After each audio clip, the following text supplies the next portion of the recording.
জুনদুব ইবনে রাদিয়াল্লাহু তাআলা তিনি বলেন ক্বালান নবী সাল্লাল্লাহু আলাইহি ওয়াসাল্লাম, মুসলিম শরীফের হাদিসে আসছে আল্লাহর নবী সাল্লাল্লাহু আলাইহি ওয়াসাল্লাম বলেন, মান সাল্লা সালাতাল ফজরি ফাহুয়া ফি যিম্মাতিল্লাহ।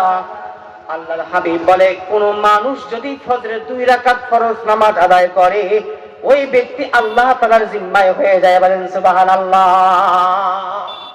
কার জিম্মায়? আল্লাহর জিম্মায়। ফজরের 2 রাকাত নামাজ যে পড়বে না, সে আল্লাহ তাআলার জিম্মায় থাকবে। থাকবে কি? সে সারাদিন কি খাবে? আল্লাহর জিম্মায়।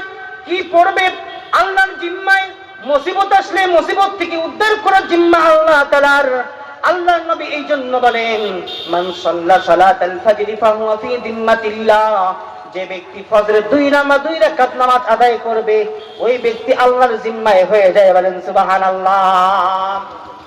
মুফাসসিরিন কিরাম এই হাদিসের তাফসীর করতে গিয়ে লেখেন, কোন মানুষ যদি ফজরের নামাজ পড়ে ফেলে, ফজরের নামাজ পড়ার পরে এই ব্যক্তির ইন্তেকাল হয়ে যায়, মৃত্যু হয়ে গেছে, এই ব্যক্তিকে যখন কবরের মধ্যে শোয়ানো হবে, দাফন করা হবে, যখন তাকে এসে ফেরেশতারা জিজ্ঞাসা করবে, মার রাব্বুকা ওয়া মা দীনুকা ওয়া মান হাদার রাজুল আল্লাযী বুইসা ফীকুম, যখন এই 3টা প্রশ্ন করবে, আল্লাহ পাক রব্বুল আলামিন তখন ওই ব্যক্তির পক্ষ থেকে ফেরেশতাকে বলবে, ও ফেরেশতারা, তোমরা এখান থেকে সরে যাও, হুয়া ফি যিম্মাতি।